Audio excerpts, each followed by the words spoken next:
Beshi. Oh. Sigurado ka na ba na gagawin mo to? Oo eh. Yun na lang yung huling paraan para malaman ko kung ano ba yung totoo. Ako si Miss May ba yung totoo. Ito. Miss Clara. Nandiyan ba si Miss May? Ay, kakailis lang niya. Hindi ko alam kung saan pupunta, hindi sinabi. Bakit? Wala. Sige. Salamat Bessie. Mauna na muna kayo, ha? Antayin ko lang muna dito si Miss May. Hindi ako alis dito hanggat di kami nakakapag-usap eh. Eh, ano ba, Ikit? Hindi ka na may iiwan. Sasama kami. Si Ninong ba dong? Huh? Hello, Ninong. Hello, Ikit. May good news ako tungkol sa nanay mo. Kay nanay po? Ano po yun? Eh, may kadimoy tayong balikbayan, si Glenda. Eh, nakasalubong ko kanina sa grocery. 20 years pa lang nanirahan sa Japan yon. Nakasama raw nila sa Filipino community. Si Mayumi, nanay mo. Teka lang, Ninong, bakit po sa Japan? Eh, akala ko po ba sa Amerika pumunta yung nanay ko? Nakapangasawa daw ng foreigner sa Japan. Tapos nagkaanak sila ng 2. Nung sinabi po ba nung kadimoy natin kung sino po yung napangasawa ng nanay ko at kung nasaan po sila ngayon? Naku, hindi na nabanggit sa akin eh.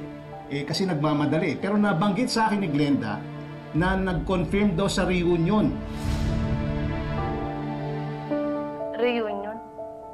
Yes, mamaya may reunion daw. At pupunta nanay mo si Mayumi. Alam niyo po ba kung saan?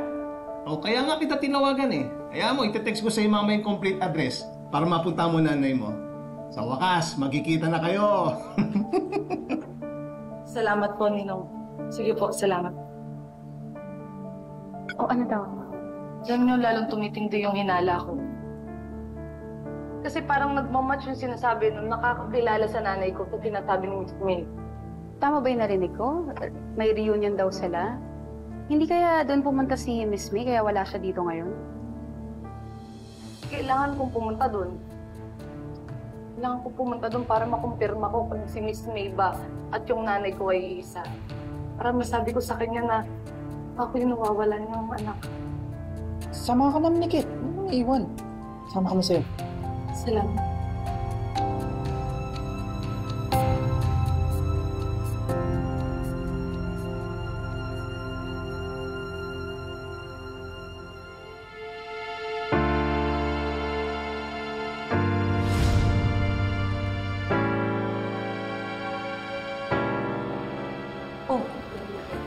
Ano hinihintay mo? Ba't ayaw mo pa pumasok, Besh? Kinakabahan ako. Paano kung si Miss May na talaga yung nanay ko?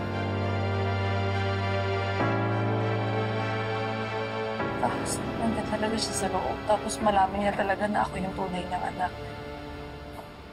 Bakit di siya matuwa? Baka ma-disappoint lang siya sa akin. Kapay, Kit. Kakabahan. Alam mo, dati pa sobrang gana ng loob ni Miss May sa'yo, di ba? Kaya sigurado kong matutuwa yun. Oo, baka nga maiyak pa yun eh. Kasi, di ba sabik na sabik kayong makita at makasamang isa't isa? And finally, Besh, mabubuo na yung pamilya niyo. Ito na yun. Tama na. Ay, kayo nang bahala. Sana maging okay na yung lahat. Sana ito na yung happily ever after namin ni nanay. Amen.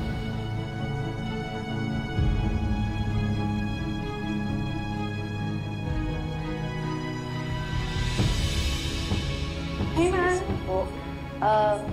Nandiyan po ba si Miss Mayor? Ay! Mari! Nandito ka. Sakit.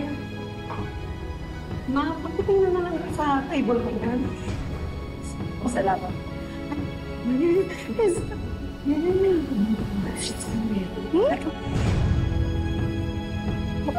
Hindi ka po tayo.